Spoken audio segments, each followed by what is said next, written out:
What happens when Guy Ritchie is given $100 million budget to combine ancient legends, priceless paintings, and estranged siblings on a whirlwind globe-trotting adventure? Starring John Krasinski and Natalie Portman, Fountain of Youth promises secret societies, cryptic art, and a splash of immortality. But does this quest leave you thirsty for more or wondering where the money was spent? Welcome back to Flick Flops.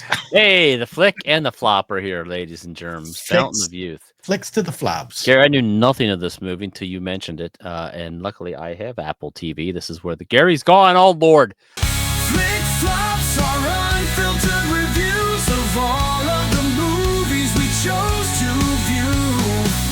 We love some and other we've simply hated. You can find out by how much we rate it. Oh, shoot. Okay, this movie was, it's on Apple TV. And I knew nothing of this movie till Gary mentioned it. So I said, sure, I'm in. Hey, I'm back. Yeah. Let me turn my background off since we seem to have a real issue with this. And we're going to take it from the top. Just and I said everything. Fountain of Youth. Andy, you said you didn't know anything about this. Yeah, so I didn't know anything about this movie. Gary had sent me a list of movies that he had seen just for something for me to keep up with. And I was kind of scrolling through to see what was what. And this one looked interesting. And it's on Apple TV, which I happen to have. So I was like, cool, I'll watch this movie. Yeah. And look, I'll give you real quick what Rotten Tomatoes is saying about this bad boy. Now, this movie's coming in hot, Gary. This thing came out this year. It's fresh. The tomato meter has sitting currently at 35, Gary. So that's not so fresh. 35. Not so fresh. The popcorn meter has it at 39, Gary. Ooh. 39. The people do not like this movie. Let's see here if I can find a quick review of this bad boy. While you're mentioning while you're looking for a good quote, I just want to say I am a Guy Ritchie fan. Okay. I am a John Krasinski fan. Yeah. I like Natalie Portman stuff for the most part. Yeah. Of course, Stanley Tucci's in this film, and I like the Tucci. That was a pleasant surprise because I'm a fan of the Tucci too. I like the Tucci. Donald Gleason. Okay. Stuff I've seen him in, I like. I don't know how you get $180 million. Guy Ritchie directing. John Krasinski, Natalie Portman, Donald Gleason, Stanley Tucci. And you get crap. So how does that combination turn into crap? Gary, listen, Michael Cook said it best, as he always does, from KLRT TV. Michael Cook. This movie is a mishmash of a low-rent Da Vinci Code, shoehorned in with some Raiders of the Lost Ark and a sprinkle of The Mummy. It's a Frankenstein movie where they try to put all the parts together and none of them quite work. That's a pretty good way to say it. Pretty good assessment. I mean, it's amazing to me that the setting for everything in this, there's action sequences in this. There's some cool effects near the end of this. There's some interesting fight scenes in this. And there's what would normally be some sarcastic dialogue between characters that are usually good. And for some reason, none of any of this works. I don't know if it's just that it's way too derivative. It tries way too hard, but there's like no soul in this movie. I would say it tries way too hard. Maybe that's a good. I mean, that could be it. My notes were very simple. Look, I put it's an okay movie. I like the idea, but again, it's because I think we're thirsty for more Raiders of the Lost Ark films. I need more Indiana Jones type movies. We're probably not going to get anything more like that, at least from that from Harrison Ford. That's to me what this felt like, is just somebody trying to start something new, a new series of films. And I'll be honest, I'll take another one of these films if they want to do it. My only complaint, for as you probably can guess, it was a little long. Mm-hmm. This thing chimes in over 2 hours long. Just not necessary. You know, it harkens to the Da Vinci Code style, because this guy's he's like Indiana Jones, basically. Krasinski is just like Indiana Jones. Yeah. With a mix of Da Vinci Code, Robert Langdon. But I think he's trying too hard to be witty and funny and nonchalant about everything. Everything seems to go too casual, along the lines of like John Wick type fight scenes. That's like, okay, I mean, now this thing's just really out of the stratosphere as far as any kind of realism. But the idea that they're going for in this movie, the search for the Fountain of Youth, the settings were pretty darn cool. I can't speak to being necessarily a Guy Ritchie fan, because I don't know off the top of my head what else has he done that I would know. I know his name's out there, but I can't think off the top of my head what all he's known for. Why are you going to make me look up? Well, he did the Sherlock Holmes movies, which is probably something you'd seen more. Yeah. Okay. He's got. Wow, you put me on a spot here, and I can look here. Okay, all right. Look up. Just looking at some of his stuff. Yeah. Why don't you talk for a minute? A lot of he's got his own style too, but it doesn't really show up in this film, which is something I guess he's departing from in recent movies. I will say one of the things you said, tries too hard. Yeah. I think that's a really good way to put it. I'd also say, and maybe it's saying the same sentiment just in a different way. I think it tries to do too much. Maybe this is something that could have been spread out over, and you get to know the characters a little better. And I don't know. It's weird because, like I said, there's so much in this film that on paper looks great, but in execution just did not work. Yeah, I mean, his early career, 1998, he does Lock, Stock, and Two Smoking Barrels. So I think that was a darling of the critics. And then he did Snatch. Snatch is a really good one. Which, again, but then he does something like Swept Away, which got a 6 rating. I don't think I've ever seen that movie. Revolver, a 13. I liked Revolver. Man from U.N.C.L.E. Like, I wouldn't even something like that. I actually enjoyed that movie quite a bit. King Arthur, Legend of the Sword. That's a good movie, dude. 31%. I know, it's still a good movie. I don't care what critics say. Aladdin, 57%. The Gentleman, which I never saw. Gentleman was good. And they made a series out of it too. It's on Netflix. In the Gray, I don't know what that is. So yeah, he's not. I don't know a lot of Guy Ritchie's work, so I can't speak to whether I like him or dislike him. It's an okay film. It's just when you watch it, you long for I just wish I could see Raiders of the Lost Ark for the first time again. Yeah, Yeah.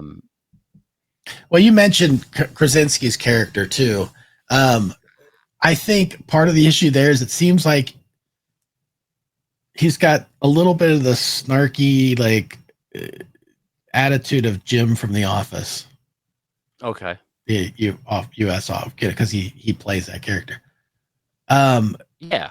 But that just doesn't seem to carry with all the action elements. I don't know what it is, because you can see like Indiana Jones' character has a little bit of that to him, right?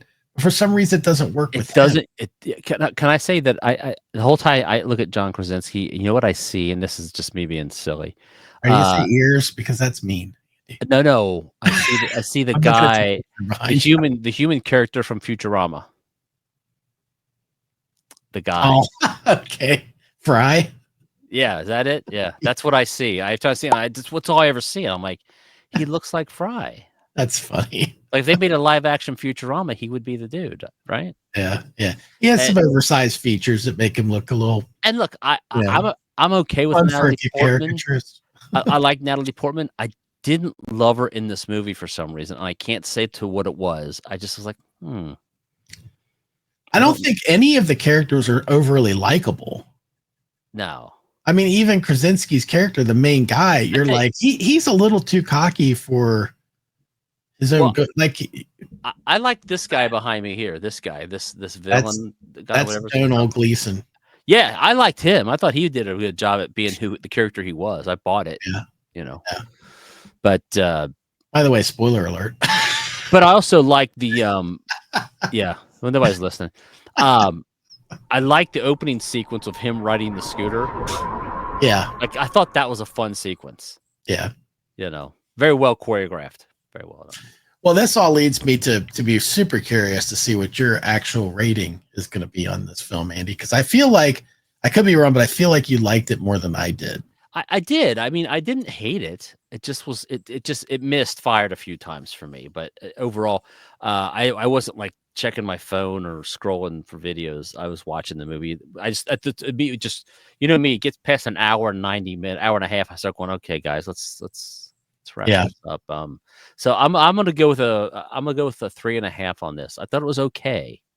Okay. 3.5 steaming piles of poop, and I could go to 4. But I just think 4 is a little harsh because I did enjoy the film, and I wouldn't tell somebody not to watch it, but they would probably call me later and go, "Why'd you make me watch that?" I'm like, I don't know. I'm sorry. I fear the people, their opinions of me, if they watch this movie and enjoyed it a lot, because they'd be like, "Man, he's a jerk." But I gave it 4 DP. Yeah. So I think it's horrible. I wouldn't say it's the worst thing I've seen. Right. And it's not unwatchable. Look, Catwoman versus this. Of course, I'd watch all 2 hours of this again or whatever it was. 125 minutes. So, I'd still watch that over Catwoman. But yeah, sure. But it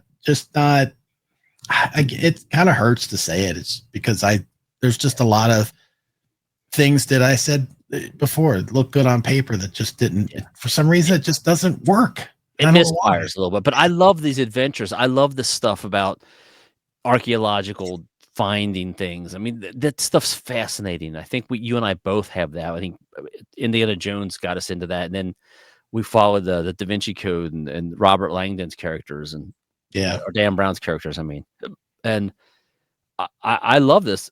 I want more of this from Hollywood, but I don't know. Who wrote this? Get some better writing. Let me see who wrote this. James Vanderbilt. He wrote Zodiac and The Amazing Spider-Man. Oh, I can't speak to either of those, so I don't know. You do kind of wonder, especially with a budget like that, you wonder if this is one of those movies where things were going along pretty good, but then studios stepped in and started messing their way in there and expecting other things. I don't know. I'd love to hear some behind the scenes stuff on this film just to see what went wrong, because clearly we are not alone when you look at the Rotten Tomatoes scores.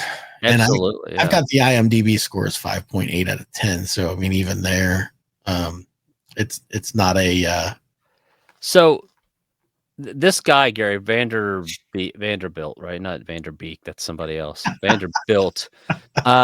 He wrote, just to put it in perspective, and this is why maybe it feels the way it felt. He wrote Murder Mystery 2. Okay. He wrote on the Scream series. Wrote the first Murder Mystery. I think we reviewed the second one. I actually liked the Murder Mystery movies. I didn't think they were too bad. Yeah, exactly. So that kind of like, now that I see that, I'm like, oh, okay, and I do kind of get that feel. So I'm not. Maybe it was just I don't know. I just oversold as the Indiana Jones thing, when it should have been a little bit more played up that it's comedic and goofy or something. I don't know. And for the record, Gary, he is a descendant of that Vanderbilt family, the world famous Vanderbilts, for those that are on your genealogy bingo card. He is here in Nashville. That's a very big name, Vanderbilt.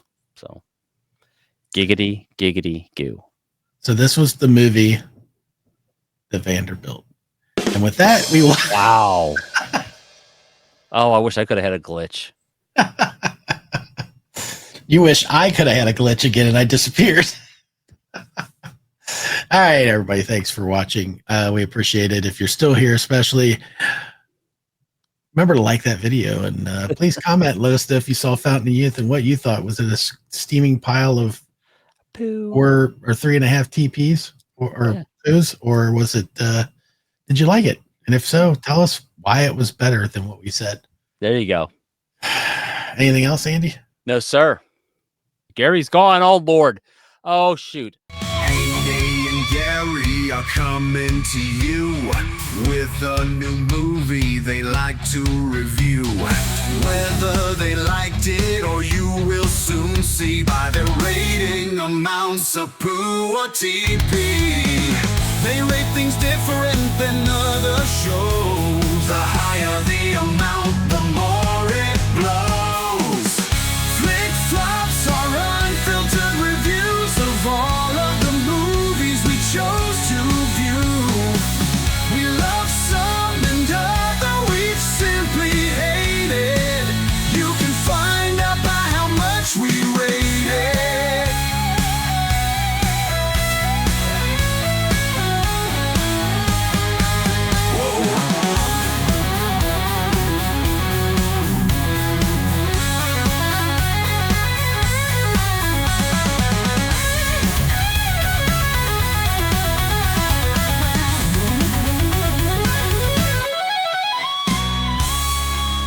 This has been a Touch of Madness production, brought to you by the creative minds at Tommy Twins Media.